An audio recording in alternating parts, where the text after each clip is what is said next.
На социјалните мрежи често пати сме сведоци на најразлични податоци поврзани со исхраната. Многу пати сме пресретнале информации и искуства од низа модерни режими на исхрана што се препорачуваат, без да се внимава при тоа на фактот дека сите тие предизвикуваат и различни ефекти кај различни луѓе. Ова е приказната која што ја обработуваме денес. Секој организам е индивидуален, па кога сметате дека имате потреба од намалување на килограмите, најдобро е да се обратите на стручни лица, лекари и нутриционисти. Еве што донесуваме во таа насока во денешново издание на Приказна.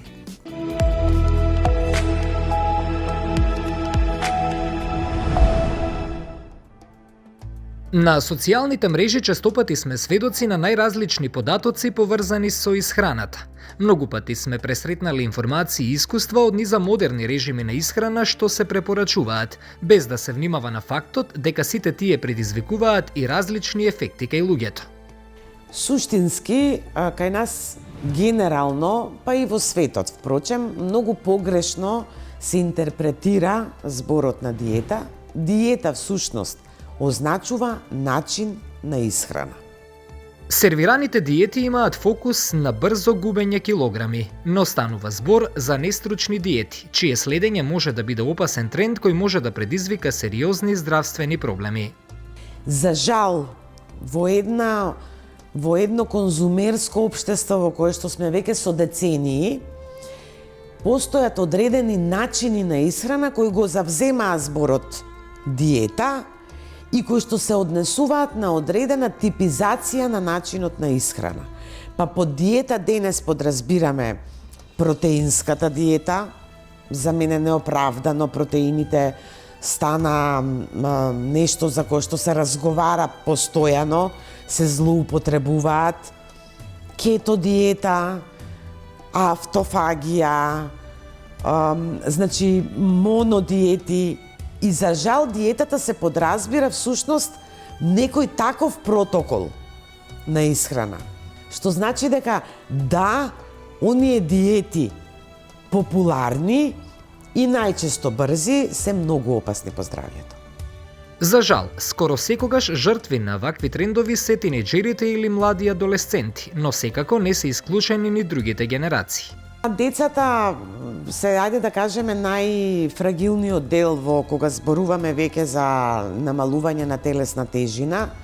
Јас прво вон контекстот на мојата струка морам да нагласам дека многу ни се изместени, значи општеството ги измести идеалите кај децата за тоа колку треба да тежат и каков облик треба да биде нивното тело и се наметнуваат едни неоправдани димензии кај децата во раст и во развој. Од друга страна, неверојатно во Македонија секое четврто дете има вишок на телесна маса, меѓутоа најстрого забрането е на дете во раст и во развој да се применува одреден вид на диета. Не постои здрав начин за брза промена во бројките на вагата. Нема диета која е за се и за секого. И невозможно е да се симнат 7 килограми за 7 дена. Здраво слабење, ако воопшто може да се каже дека слабењето е здраво, исто како е намалување на телесната тежина, односно маса, на начин кој што нема да направи промени во здравствената состојба на организмот. Здраво слабење така, на тој начин го подразбираме. Меѓутоа, секое менување на телесната маса на било кој организам остава и менува некои работи во нашиот организам, во метаболизам, иако на подобро, таму каде што сакаме да намалиме телесна маса, меѓутоа представува еден вид на стрес на организмот, ако на тоа додадеме дека треба да се менуваат и навиките во исхрана, и начинот на живење, и стилот на живење, па дури и навиките на спиење. Што значи дека здравото намалување на телесната маса не значи само реформирање на начинот на исхрана, туку значи реформирање и на стилот на живење. Опасно е што многу тинејџери следат трендови на држење опасни диети. Кај девојчињата кои што влегуваат во пубертет, дава сериозни последици во нарушување на половото здравје, затоа што на нив им се потребни масти, за хормоните се потребни масти. Кај децата доаѓа во предвид така наречените елиминациони диети, за кои што се одговорни родителите. Не може вие да не очекувате вашето дете да не конзумира чипси, смоки, доколку семејството секој викенд гледа фудбалска утакмица со пиво, со смоки, со чипс или прибегнува кон брза храна. Кај децата во раст и во развој не смее да има калориска рестрикција, треба да има елиминацијска рестрикција. Одредени видови намирници да бидат оттргнати од секојдневна употреба, а одредени видови намирници да бидат вметнувани во нивната исхрана и секако физичката активност. Денешниве наши деца просто немаат игра на улица, немаат необавезна, имаат зададен спорт, зададен балет, зададен јазик, меѓутоа онаа едноставна физичка активност каде што на долго време се трча, се игра на улица, таа веќе ја немаат, а тука се трошат и најмногу вишок на енергија. Лекарите и нутриционистите забележале дека најчесто девојчињата на возраст од 13 до 17 години држат импровизирани диети за да ослабнат преку ноќ, а некои завршуваат со булимија и анорексија, па дури и со сериозни заболувања на црниот дроб. Здравјето е секогаш загрожено со било кој тип на диета која што е земена како готов продукт. Ајде, например, моите неколку омилени со кои што јас во пракса морам после да го гасам огнот. Во последно време неверојатно популарна, има и бизарни диети, морам да признам, кои што сум вчудоневидена од каде идеите на тие бизарни диети. Меѓутоа, ајде, кето диетата која што станува е многу популарна, внесување на организмот во кетоза. Всушност, медицината се бори да го одржи организмот надвор од кетоза, бидејќи кетозата е сериозна здравствена состојба, што се јавува кај многу сериозни заболувања. И намерно внесување на организмот во кетоза за брзи резултати е многу опасно по здравјето. Протеинските диети со навлегувањето на професионалното фитнес движење во непрофесионалното физичко,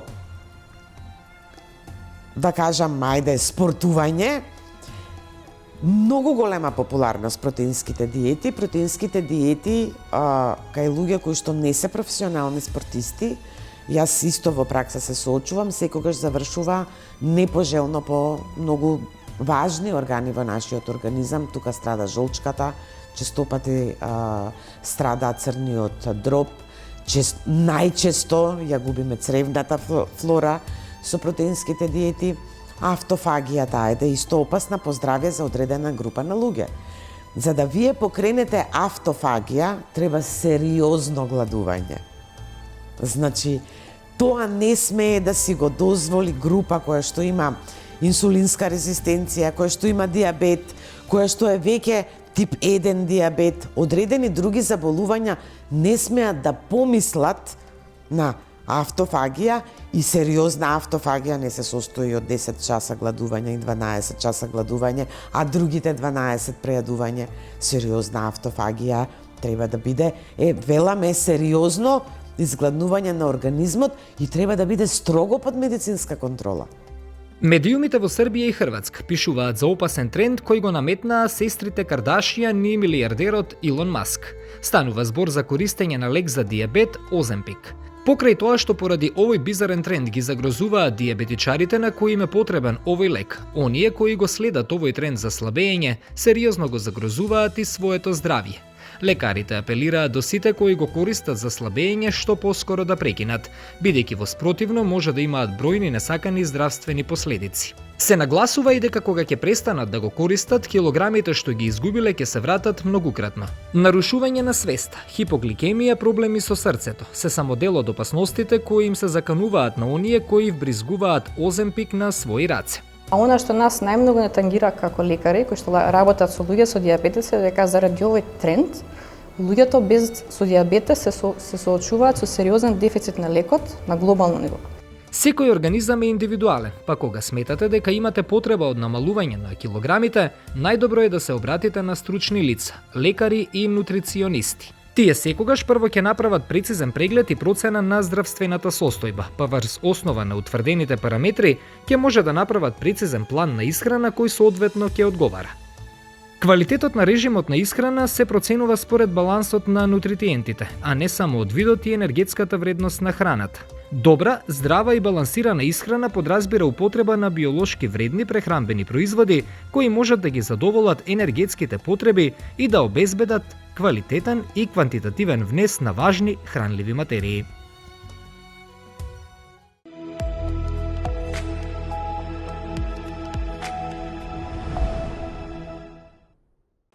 Би сакала да поразговараме малку за еден тренд кој што го сугерираат социјалните мрежи, без кој што не можеме во денешно време да живееме. Често пати се презентираат различни видови на диети, начини на исхрана. Колку и дали одговараат на секој човек тие диети? Тука мораме да бидеме многу внимателни, а за жал општиот впечаток мислам дека не се посветува толку многу внимание, должното внимание. Зошто? Заради тоа што во рете кога се трендови во прашање, да практикуваме, други активности кои што не се однесуваат на храната, бидејќи храната сама по себе е толку важна за нашето здравје, што тука немаме многу простор, вака, како да речем, од Инстаграм да научиме како правилно треба да се храним. Да не ме разбере никој погрешно, има многу добри извори, меѓутоа на информации и на социјалните мрежи, тука нема збор.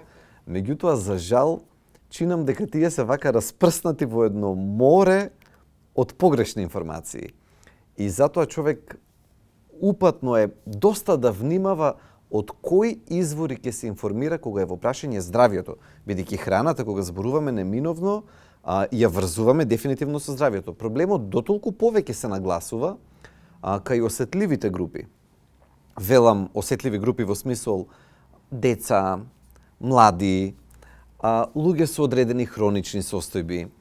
Таму веќе тоа што навидум би било еден експеримент за некој друг, да речеме сосема здрав човек, тука може да стане една причина за посериозно комплицирање на здравјето. Значи, кај тие осетливи групи не можеме баш туку така да експериментираме без да ги влошиме состојбите, за жал. Од тука би кажал дека генерално треба една малку резерва да имаме кога се во прашање нови трендови по однос на начинот на исхрана. Јас сега би сакала да конкретизирам некои како трендови кои што се наметнуваат и кои што навистина влијаат лошо.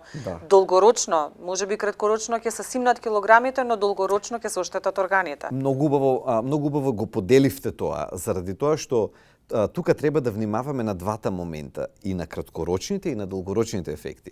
Често пати кога се во прашање вакви диети, луѓето трчаат по краткорочните ефекти, разбирливо.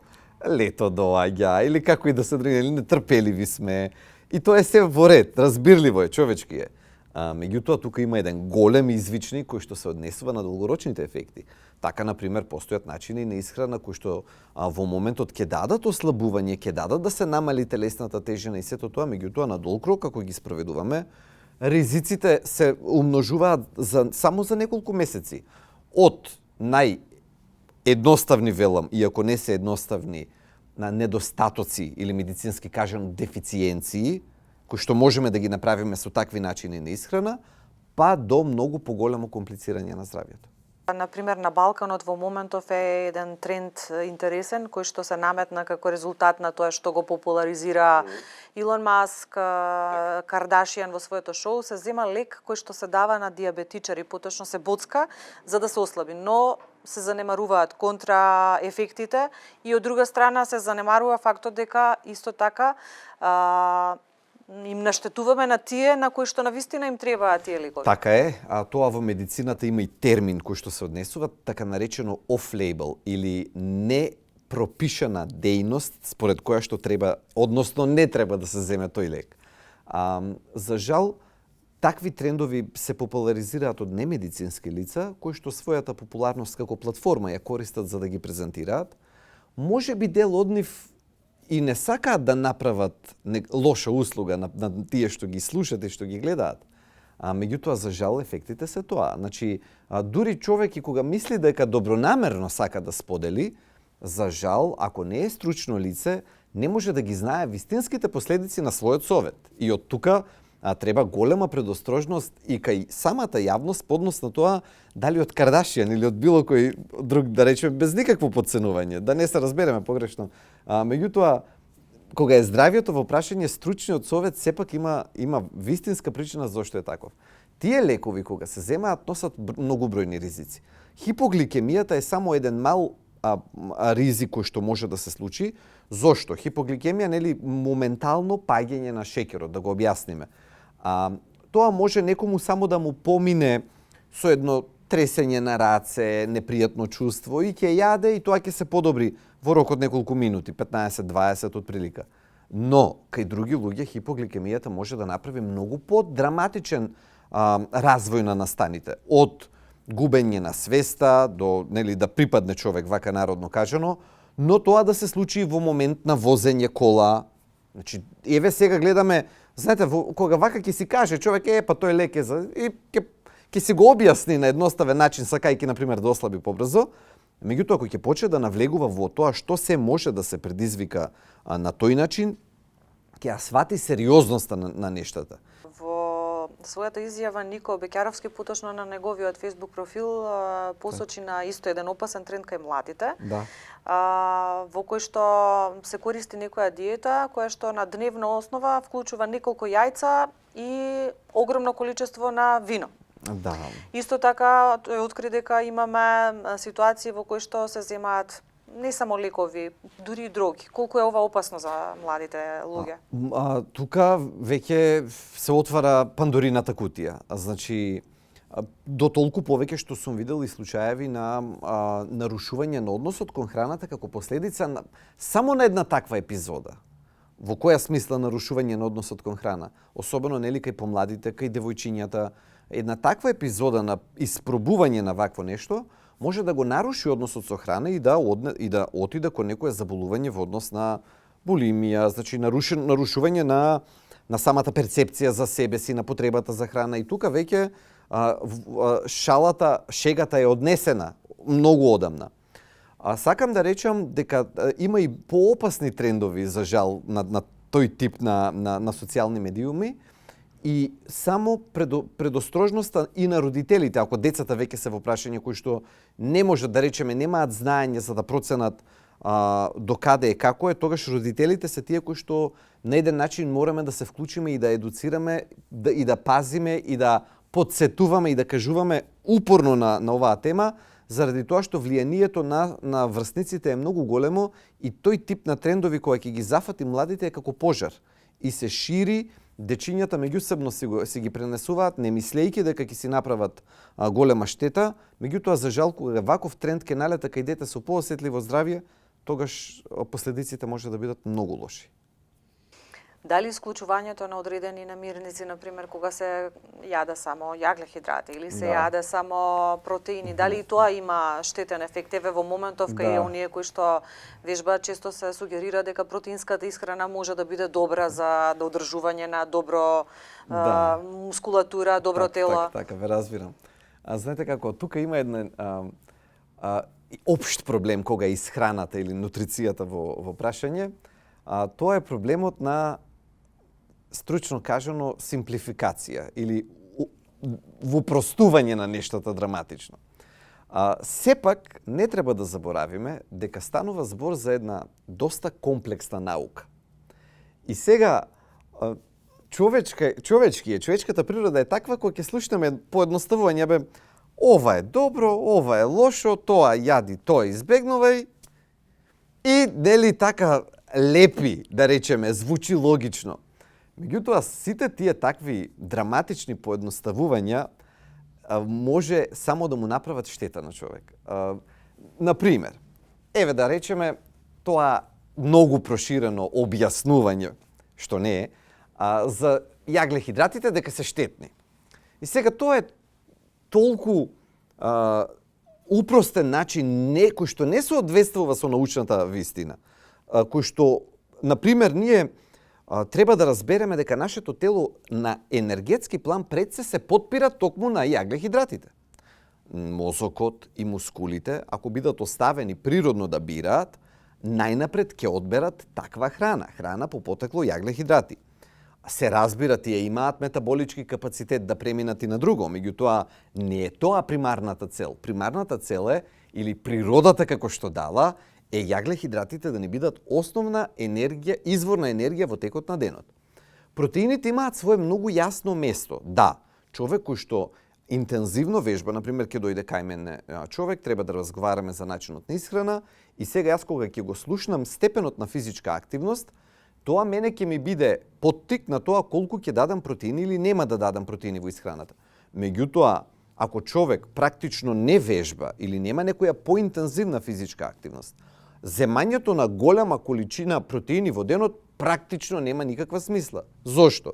Заради тоа што прво и основно нема да ги употреби, бидејќи ако нема физичка активност, и тоа робусна физичка активност, протеините ќе пројдат низ телото, тоа нема да пројави никаков интерес за нив и тие преку бубрезите ќе бидат исфрлени надвор и ќе ги оптеретат сериозно бубрезите.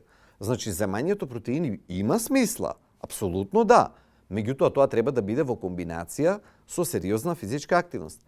Потоа, протеините треба да се земаат распределени во главните оброци. Убаво е, ако може секој од трите главни оброци да има на еден или на друг начин протеини. Не значи месо со секој оброк. Значи може да има протеини и со доручек, и со ручек, и со вечера. Убавината на протеините не само тоа што се градбени елементи, туку тие и создаваат ситост. Сакате да кажете дека понекогаш кога се прави индивидуална програма за некој дали да совлада некаков здравствен можеби проблем, дали да ја совлада гојазноста, треба да се тргне од тоа и какво е животното темпо, што прави во текот на денот? Апсолутно.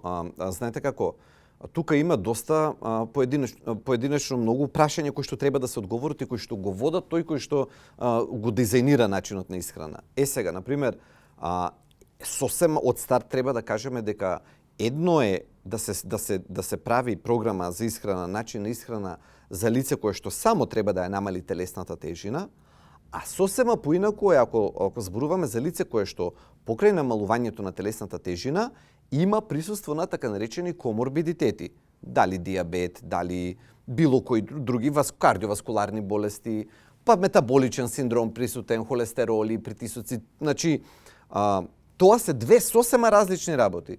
И ако првото може, например, слободно да го направи и нутриционист, второто дефинитивно е докторска работа, заради тоа што вие треба да ја земете во предвид и терапијата која што ја зема пациентот, и болестите кои што се присутни, и фармаколошката компликација е дополнителна. Ако вие не сте учеле фармакологија, учеле патофиза, учеле патологија, учеле интерна медицина и сите други аспекти, нема од каде да го знаете. Колку хормоните исто така може да влијаат кога ги изборуваме диетите, дали треба и тие да се следат внимателно и дали, например, ситуацијата со некоја проблематична ситуација со хормоните може да влијае врз начинот на исхрана? Многу. Хормоните може да ја комплицираат ситуацијата, да доведат до поправање, да не дозволуваат да дојде до слабење, може да драматично да поттикнуваат зголемување на телесна тежина, но тие вообичаено, барем во мојот принцип на работа, не ми се првата линија на испитување. Бидејќи сепак се медицински испитувања, боцкање, земање крв, анализа, претходно би направил 4 недели тест, да речеме, со здрав начин на исхрана и со физичка активност, колку, например, ќе падне телесната тежина кај еден пациент. И доколку, ако не е тоа целта.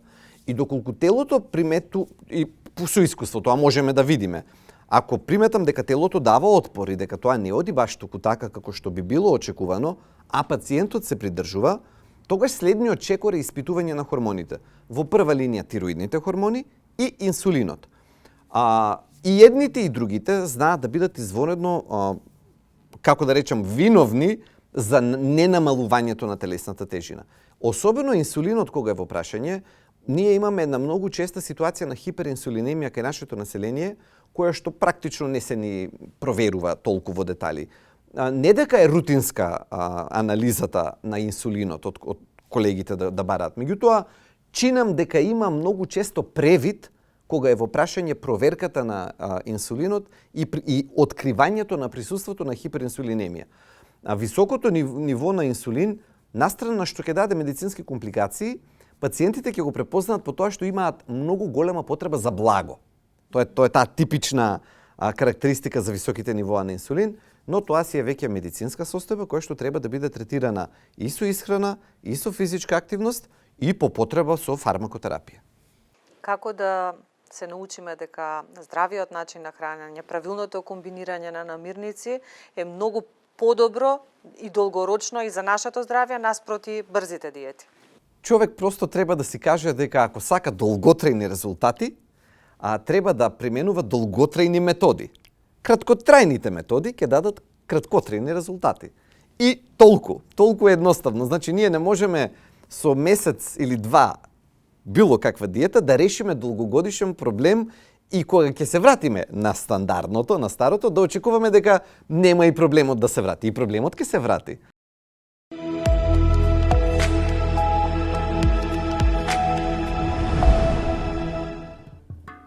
Диета кај нас зависи по вокабулар која би го дефинирале. Диета е начин исхрана, за жал кај нас диета е начин на гладување за постигнување на одредена цел.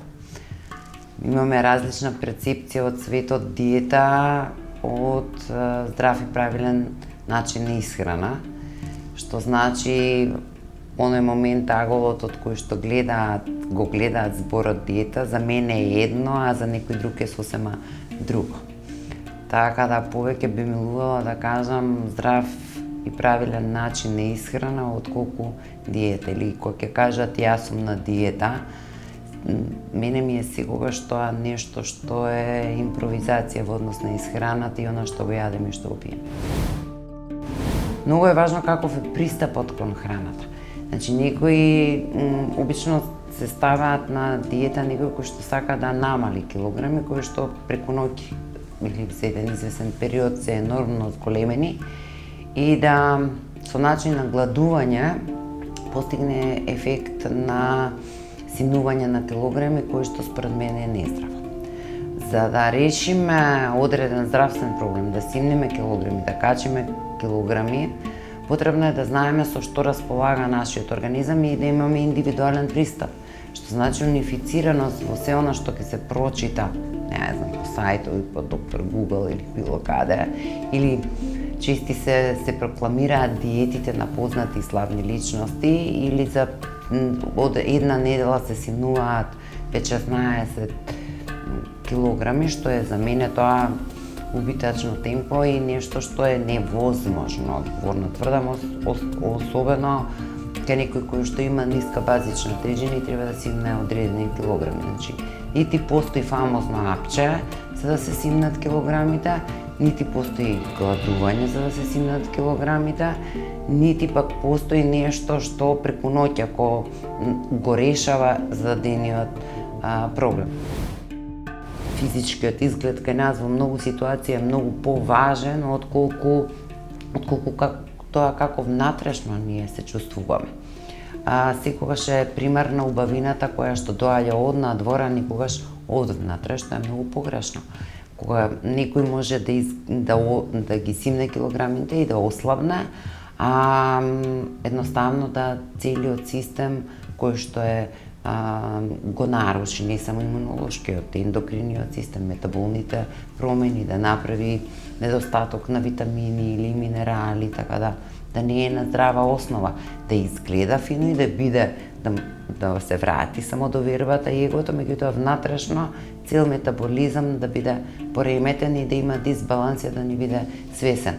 Ама со текот на времето почнува да се покажуваат најразличните такви експериментални диети, да ги кажеме, или експериментални одлучувања на селективна исхрана или изгладнување или елиминирање на одредени нутритиви кои што му се потребни на организмот, форсирање на одредени продукти кои што после тоа ќе се контраиндицираат во целиот организам и метаболизам.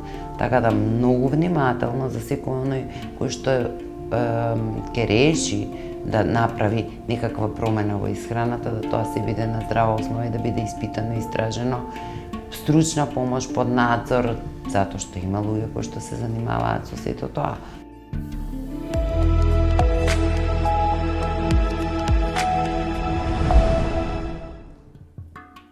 Познатата македонска ТВ презентерка Љубица Јаневска-Ивановска со промени во начинот на исхрана, без гладување успеа да симне 10 килограми.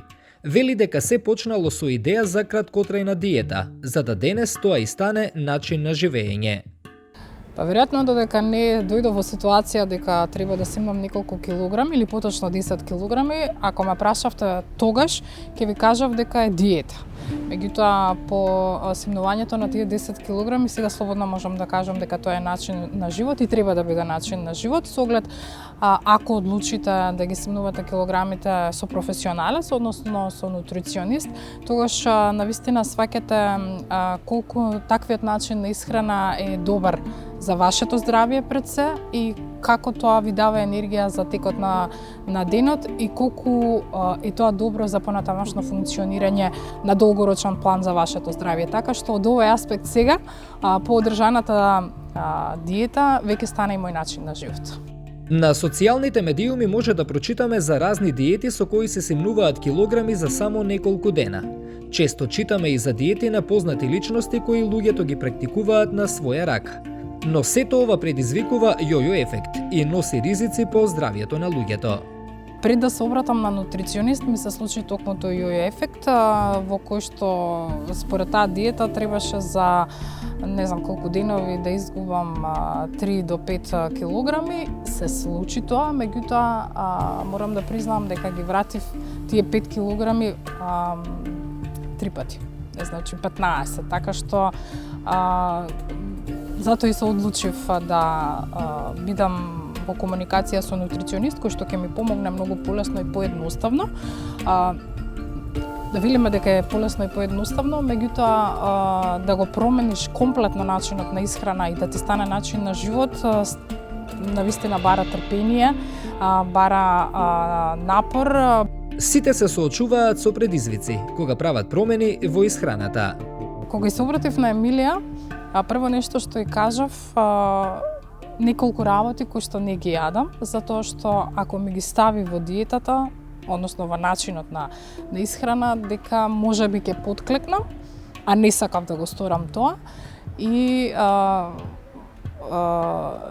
навистина ме послуша и не ги сакав полетите пиперки, не јадам јагоди и киви, така што тоа беше нешто што воопшто не ми го стави и беше многу полесно. Од друга страна, не сум некој голем љубител на месо, па мислам дека беше многу полесно да состави да состави листа што треба да јадам секој ден, со оглед дека сето тоа е од нашето поднебие: леќа, боранија, грашок, што имаш уште нешто модри, патлиџани и така натаму, така што и мене ми беше многу полесно да се приспособам. Најдобро решение пред да одлучите да симнете вишо килограми е да се обратите на стручни лица за совет. Секогаш најдобро решение е да се обратат на професионалец. Колку и да се обидуваат, мене и тоа ми се случи. Се обидов сама, ќе симнам 2 до 3 килограми, ќе си речам добре, тргна возот и повторно се враќам на старите навики, затоа што веројатно бројот на калориите не ми беше соодветен и потоа организмот, нели, откако се истошти си го побарат, нели, тоа назад. Совет што ќе им го дадам, да пијат многу вода. Тоа е добро за целиот организам, тоа е добро за косата, тоа е добро за кожата, ќе почувствуваат разликата. Здравото губење на телесната тежина не треба да биде брзо, бидејќи по завршувањето на диетата е можно враќање на тежината, која често пати е многу поголема од претходната состојба. Оваа состојба го нарушува балансот на телото и има негативен ефект и врз нашето здравје. Што ви донесуваме во истражувањето кое што го направевме? Погледнете сега.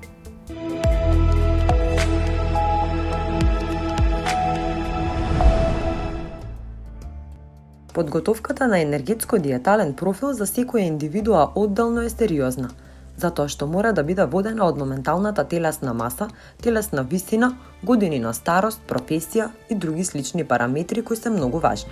Диетата, кога сакаме да направиме промени, треба да биде насочена кон два правци. Ако сакаме да помогнеме во третман на одредено заболување, го нарекуваме диетотерапија, каде што со помош на исхрана се придружуваме во третманот на специфичното заболување, а второто е правилен начин на исхрана, кога го работиме ние стручните лица, индивидуално таргетиран, земајќи ги во обзир возраст, начин на живење, интелектуално оптеретување, физичко оптеретување, емоционално оптеретување.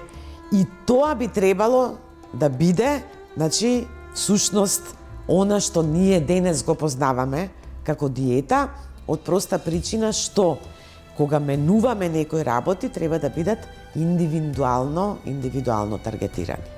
Стручните лица прецизно знаат која е идеалната телесна тежина за пациентот кон која ќе се стремат и со колкава редукција на енергетски внес ќе се започне диетата. При тоа, строго е одредено колку секој пациент смее да слабее неделно, без при тоа да настане какво било штетно влијание на организмот. Генерално во светот има многу познати диети. Диета некогаш се злоупотребува терминот диета, не значи рестрикција на храна, диета значи начин на исхрана. Што значи дека начините на исхрана и тоа и се препорачува. Во зависност од навиките на луѓето или од кој дел доваѓаат, од нивните културни, како би се рекол, културен бекграунд или заднина, значи така се препорачува и диетата према на човекот преференциите. Не е како порано да се препорачуваат стриктни внесови на едно или друго, туку еден вид на начин на исхрана, односно што да доминира во исхраната, што да биде помалку застапено. Прекумерните и нестручно направени диети со нескладна загуба на телесната маса може да доведат до сериозни здравствени проблеми. Диетите на своја рака најчесто се прилично штетни за самите индивидуи. Тоа е последица веројатно на самото модерно општество, кое што во голема мера изискува однапред приготвени оброци, врз кои самите луѓе немаат контрола во смисол на тоа колку калории има во оброкот, ниту како е подготвен, и дополнителен проблем секако на физичка неактивност. Со цел за да се справат со тој вишок на килажа, кој што е неминовен со тој начин на живот, луѓето најчесто прибегуваат кон некои easy fix лесни диети, со кои што за брзо време се губи навистина значаен дел од телесната тежина. Меѓутоа, овие цикцак диети или јојо, како што ще ги нарекуваме, може да донесат комплексни и долгорочни последици по здравјето, пред се по метаболните заболувања, односно се ризик за метаболни заболувања од типот на диабетес, кардиоваскуларни заболувања, меѓутоа може да бидат ризики за коските и зглобовите. Овие диети кои што најчесто ги прават на своја рака, како што кажавте, подразбираат максимално исцрпување на организмот, многу често со внес на сериозна рестрикција на калории. Внесуваат некаде 700-800 килокалории на ден, што е премалку наспроти оние 1200-1300 кои што ни се минимумот за нашето тело да функционира како што треба. Тоа е како замислете си вашиот телефон да има 5 до 7% батерија, вие да го терате паралелно да ги работи сите апликации. Тоа е невозможно. При таа батерија телефонот се штеди, меѓутоа ако телефонот го забележиме на толку батерија, ние бараме полноќ во најблиско време, меѓутоа нашето тело едноставно го игнорираме. Игнорираме оние симптоми кои се случуваат при тие диети, се со цел нели да се добие онаа килажа која што е зацртана. За оптимално здравје и одржување на здрава телесна тежина, потребно е дневниот калориски внес да биде во соодветен сооднос во однос на протеини, јаглехидрати и масти, кои се основниот извор за енергија на телото. Имаме токава достапност до информации и се друго, меѓутоа од друга страна едноставно како да игнорираат. Конкретно за тие 7 кила за 7 дена може да најдеме барем 7 компликации. Едната од нив секако е губитокот на мускулна маса. При овие брзи диети со таа рестрикција на калорија, ние ги губиме практично мускулите и не се губат оние масни наслаги кои што е вистински губиток на килажа, туку правиме губиток на мускулите. Дополнително, втори несакан ефект е губиток на водата. Значи правиме деплеција на волуменот на течности во организмот и дополнително го истоштуваме нашето тело. Третата компликација е нарушување на метаболизмот. Именно метаболизмот е одговорен, оној кој што дава наредби колку калории во текот на денот ние трошиме. Со овие диети, каде што ние внесуваме многу помалку калории, метаболизмот е ставен на пак на ниво на ниска батерија и се успорува. Со некои студии докажано дека со овие диети метаболизмот се успорува до 23%. Тоа значи, откако вие ќе ја завршите диетата, пошто имате успорен метаболизам, да се вратите на храната која што сте ја јаделе претходно, вие ќе се дебелеете. Четврта компликација е недостиг на внес на нутритивни материи, најчесто се тоа железо, витамин B12 или фолна киселина, што може да резултира со нарушување на коските, со опаѓање на косата, со сушење на косата. Како наредна компликација ни е електролитен дисбаланс. Значи, нашето тело е нависина комплексно, меѓутоа со недоволен внес на сите потребни материи ни страдаат многу ткива. Со овој електролитен дисбаланс најчесто страдаат мускулите, меѓу секако најкритичен срцевиот мускул, доколку тој настрада, страдаат сите попратни органи.